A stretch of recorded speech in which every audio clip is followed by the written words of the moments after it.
I want to ask you, आपने ना investment के बारे में बहुत बातें की हैं. You've talked about obviously mutual funds, SIP, but you've never talked about insurance.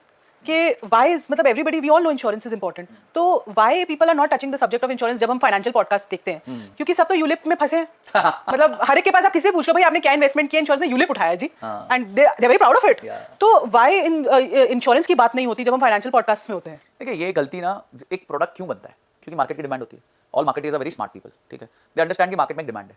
जब इंश्योरेंस वाला बेचारा इंश्योरेंस बेचने गया तो सामने जो बाबूजी थे उन्होंने एक सवाल पूछा, अच्छा मैं जिंदा रह गया तो क्या होगा?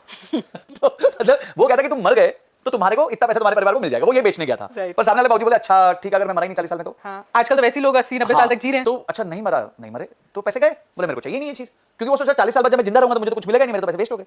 अब उस बाबूजी की नीड पूरी करने के लिए, चुल पूरी करने के लिए बना यूलिप, ठीक है. That means the market never understood that insurance is not investment and investment is not insurance. Insurance is insurance. If you die it will go to your family, if you don't die very good, वो पैसा गया. Just assume it's gone, it's okay, it was there to protect you in an extreme circumstance. और अगर आपको, मैं कहता हूं अगर आप लाइफ इंश्योरेंस नहीं खरीदना चाहते मत खरीदो. अगर आपके ऊपर कोई लायबिलिटी नहीं है तो, अगर आपका परिवार नहीं है, उधार नहीं है, मॉर्गेज नहीं है, कुछ भी नहीं है, तो काहे कर रहे हो इंश्योरेंस है? करो ही मत, जरूरत ऐसे तो कम ही लोग होंगे थोड़े. बट मेरा फोकस बहुत सिंपल है, एक हेल्थ इंश्योरेंस होनी चाहिए. सेकंड इज मेरी एक लाइफ इंश्योरेंस है. वो लाइफ इंश्योरेंस है. जी गया तो पैसे गए, नो प्रॉब्लम, उसमें कोई प्रॉब्लम नहीं. मर गया तो मिल जाएंगे मेरे नेक्स्ट ऑफ किन को. हमारा एक कॉमन फ्रेंड है जो हमेशा बोलते हैं मेरे पास ये वाली एलआईसी अब एक्सपायर हो रही है, ये वाली एलआईसी अब एक्सपायर हो रही है, ये वाली एलआईसी अब एक्सपायर हो रही है. He has 7 एलआईसीज.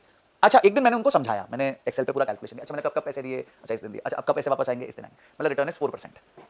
तो वो बेचारे नहीं, अब मैं इसको तोड़ देता हूं, अब मैं इसको एसआईपी कर देता हूं, अब मैं ये कर. तो when they were buying they didn't know about it. इसलिए इंश्योरेंस वालों में एक बड़ी अच्छी कहावत है एजेंट्स में. वो बोलते हैं कि अगर हम किसी घर में गए कोई इंश्योरेंस का प्रोडक्ट देने और वहां पे किसी व्यक्ति ने ये पूछ लिया कि इस प्रोडक्ट का आईआरआर क्या है, तो मतलब जो पड़ी हुई चाय वो छोड़ के निकल जाते हैं. क्योंकि हमें पता है ये घर में इंश्योरेंस ये वाली इंश्योरेंस ये नहीं बिकेगी, क्योंकि आईआरआर रिटर्न्स होते ही नहीं ना, 4-5% के रिटर्न्स होते हैं उसमें. तो आपको इंश्योरेंस को इन्वेस्टमेंट को एकदम अलग रखना है. Insurance is insurance, investment is investment.